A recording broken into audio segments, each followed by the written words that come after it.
Kanchipuram వకుడా silks నాణ్యత మా ప్రాధాన్యత. మదీనాగూడ, మియాపూర్, హైదరాబాద్ లో త్వరలో శుభారంభం.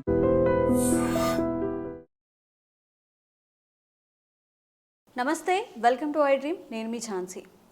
ఈ వారం మార్కెట్ ఎలా నడిచింది, ఎలా క్లోజ్ అయింది, ముందు మార్కెట్ ఎలా ఉండబోతోంది, ఈ విషయాలను డిస్కస్ చేద్దాం. ప్రస్తుతం అంతా ఉన్నారు సర్టిఫైడ్ ఫైనాన్షియల్ ప్లానర్ మాధవిరెడ్డి గారు. నమస్తే అండి. నమస్తే అండి. ఈరోజు ఎలా నడిచింది మేడం మార్కెట్, ఎక్కడ స్టాప్ అయింది? సో మార్కెట్స్ ఈ వీక్ అంతా మనం చూసుకున్నట్లయితే కొంచెం వీక్గానే ఉందండి. సో లైక్ ఇప్పుడు కరెంట్లీ ఈ రోజు మనం చూసుకున్నట్లయితే నిన్నైతే మార్కెట్స్ హాలిడే ఉన్నాయి. సో ఈ రోజు మనకి మంత్లీ ఎక్స్పైరీ ఉంది సెన్సెక్స్. సో ఈ ఎక్స్పైరీ కూడా మనకి ఫిబ్రవరి సిరీస్ మంత్లీ ఎక్స్పైరీ కూడా నెగిటివ్లో క్లోజ్ అయినట్లయితే సో ఇట్ ఈజ్ లైక్ అంటే 25 ఇయర్స్లో ఎప్పుడూ జరగలేనట్టుగా కంటిన్యూస్గా 5 months నుంచి మార్కెట్ క్లోజ్ అవ్వడం హిస్టరీలోనే 25 ఇయర్స్లో ఎప్పుడూ లేదు. కంటిన్యూస్గా 5 months నుంచి అంటే లెట్స్ టాక్ అబౌట్ అక్టోబర్ నుండి స్టార్ట్ అయిందండి. అక్టోబర్లో అయితే మార్కెట్స్ 2011 పాయింట్స్ మనకి సిరీస్లో తగ్గింది. నవంబర్లో 291 పాయింట్స్ తగ్గింది. డిసెంబర్లో 164 పాయింట్స్ తగ్గాయి నిఫ్టీ. అలానే జనవరిలో 501 పాయింట్స్ అండ్ ఫిబ్రవరిలో 202 పాయింట్స్. అంటే ఇలా కంటిన్యూస్గా 5 months కంటిన్యూస్గా మార్కెట్ ఫాలో అవ్వడం ఇది 25 ఇయర్స్లో జరిగిందండి. ఇది 1996లో ఒకసారి జరిగింది, ఇప్పుడు ఇది జరిగింది. సో వీ కెన్ అండర్స్టాండ్ ఎంత వీక్గా మార్కెట్స్ ఎవ్రీ మంత్ నెగిటివ్లో క్లోజ్ అవుతున్నాయో మనకి అర్థమవుతుంది. సో రైట్ నౌ అయితే సెన్సెక్స్ 74,600 దగ్గర ఉంటే నిఫ్టీ 22,545.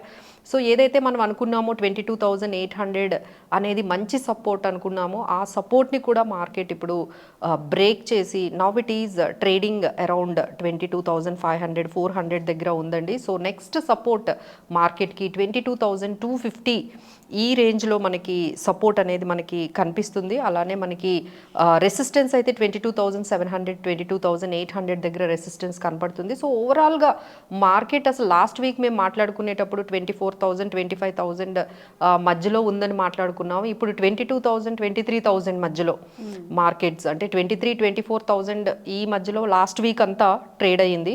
ఇప్పుడు మేమంతా చెప్తుంది ఏంటంటే ఇప్పుడు 22,000 23,000కి మార్కెట్ మధ్యలో ట్రేడ్ అవ్వబోతుంది. So this is overall outlook for the market. So next week అంతా కూడా మీకు ఈ రేంజ్లో 22,200 22,800 ఈ రేంజ్లోనే మార్కెట్స్ మూవ్ అయ్యే ఛాన్సెస్ అయితే ఉన్నాయండి. సో రైట్ నౌ మార్కెట్లో అయితే ఒక్కసారిగా అంటే ఈ సెల్లింగ్ అనేది కొంచెం తగ్గుతూ వస్తుంది. అఫ్ కోర్స్ ఆల్వేస్ అంటే నెగిటివ్లోనే క్లోజ్ అవుతుంది కానీ అంత నెగిటివ్గా కాకుండా కొంచెం మనకి కన్సాలిడేట్ అవుతుంది ఈ మార్కెట్ అనేది మనకైతే కనిపిస్తుంది. So that is what is happening. ఇంక ఇవి కాకుండా మనకి మేజర్గా మార్కెట్ని మూవ్మెంట్ అంటే మూవ్ చేయడం కానీ డ్రాగ్ చేయడం కానీ పాజిటివ్ కానీ నెగిటివ్ కానీ చూసుకున్నట్లయితే ఫస్ట్ నెగిటివ్ మాట్లాడుకుంటే ట్రంప్ టారిఫ్స్ గురించే మనం ఎక్కువగా మాట్లాడుకోవాలండి. స్టిల్ వాటి మీద క్లారిటీ వచ్చేంత వరకు ఇలానే మార్కెట్స్ ఉంటాయి. ఆయన ఏంటంటే ఒక డెడ్ లైన్స్ ఇస్తున్నారు. April 2 నుండి స్టార్ట్ అవుతాయి, మార్చ్లో ఎండ్లో కొన్ని టారిఫ్స్ మేము క్లారిటీ ఇస్తాము అని ఆ డెడ్ లైన్స్ అనేవి డేట్స్ అనేవి చెప్పుకుంటూ వెళ్తున్నారు. సో ఆ డేట్స్ వచ్చేంత వరకు మార్కెట్స్ ఈ విధంగానే కొంచెం కన్సాలిడేట్ అయ్యి క్లారిటీ వచ్చేంత వరకు ఈ విధంగానే మార్కెట్స్ ఉండేటట్టుగా అయితే కనిపిస్తున్నాయండి. So we can expect either ఫ్లాట్గా ఉండొచ్చు మార్కెట్స్, లేదు అంటే కొంచెం నెగిటివ్గా వెళ్ళే అవకాశాలు ఉన్నాయండి. సో డౌన్ అంటే మార్కెట్స్ ఆల్రెడీ ఓవర్ సోల్డ్ జోన్లో ఉన్నాయి అని అనలిస్టులు అంటున్నారు.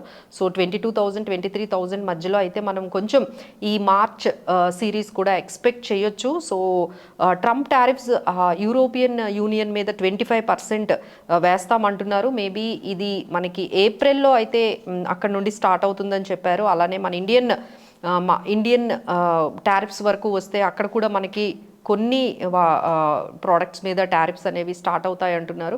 సో ఆల్ దోస్ థింగ్స్ మనకి క్లారిటీ కావాలంటే కొంచెం టైం అయితే పడుతుందండి. సో అపార్ట్ ఫ్రమ్ దట్ ఇది కాకుండా మనకి FIs selling is happening very aggressively. So FIs selling ఇప్పటివరకు మనం చూసుకున్నట్లయితే టోటల్గా 3,10,000 crore 3,10,000 crores అనేవి వాళ్ళు సెల్ చేసి వెళ్ళిపోయారు. మన ఎఫ్ఐఐస్ అంటే లైక్ ఈక్వలెంట్గా మన డిఐఐస్ అంటే మన రీటైలర్స్ కానీ మన ఇన్స్టిట్యూషనల్ ఇన్వెస్టర్స్ కానీ కొంచెం మార్కెట్ని సపోర్ట్ చేయబట్టి కొంచెం అన్న మార్కెట్స్ ఈ విధంగా ఉన్నాయండి. So they are continuously they are selling.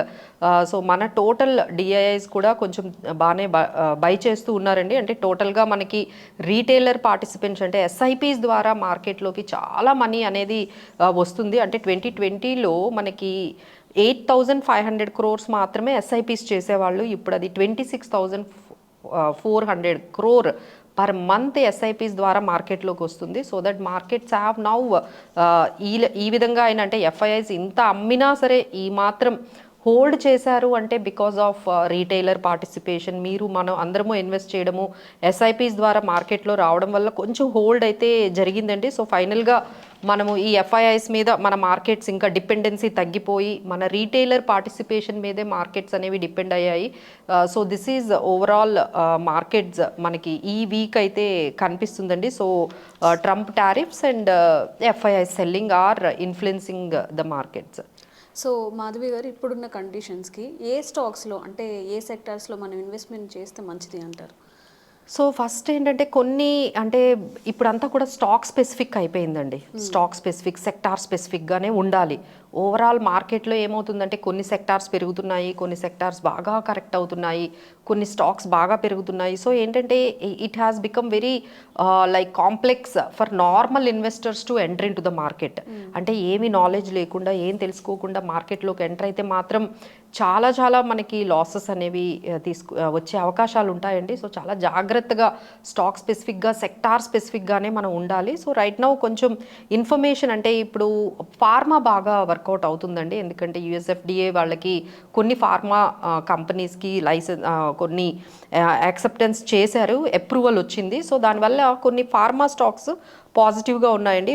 Right from Gland Pharma, doctor Reddy's laboratories, Glenmark, Zydus life science ఇలాంటి ఫార్మా స్టాక్స్ కొంచెం ఇప్పుడు మనకి పాజిటివ్గా ఉన్నాయండి. నెగిటివ్గా ఏంటంటే కొన్ని ఈ కేబుల్స్ అండ్ వైర్స్కి సంబంధించిన ఈ పర్టికులర్ కంపెనీస్ కొన్ని ఈసారి బాగా ఈ వీక్లో తగ్గాయండి. బికాస్ ఆఫ్ అల్ట్రాటెక్ సిమెంట్ వాళ్ళు ఈ పర్టికులర్ కేబుల్స్ అండ్ వైర్స్ అనే బిజినెస్లోకి రాబోతున్నారు. సో ఆ ఇన్ఫర్మేషన్ ఎప్పుడైతే వచ్చిందో ఇది చాలా పెద్ద company. So they are investing a huge. So ఎవరైతే ఈ కంపెనీస్లో ఉన్నారో like KA Industries, Polycab, Havells, RR cable, Finolex cable ఇలాంటి కంపెనీస్ అన్నీ కూడా కొంచెం నెగిటివ్లోకి ఈ ప్రెషర్ ఆఫ్ కాంపిటీషన్లో వాళ్ళ మార్జిన్స్ హట్ అవుతాయని కొంచెం అయితే నెగిటివ్లోకి వెళ్ళాయండి. So like that there are many changes. అంటే ఆర్బీఐ హ్యాస్ ఇంకోటి ఏంటంటే ఎన్బిఎఫ్సిస్ బాగున్నాయండి. ఆర్బీఐ ఏం చేసిందంటే దేర్ ఆర్ ఎన్బిఎఫ్సిస్కి కొంచెం రిస్క్ వెయిటేజ్ తగ్గించింది. సో ఎన్బిఎఫ్సిలోకి సంబంధించిన లైక్ బజాజ్ ఫైనాన్స్ ఇలాంటి కంపెనీస్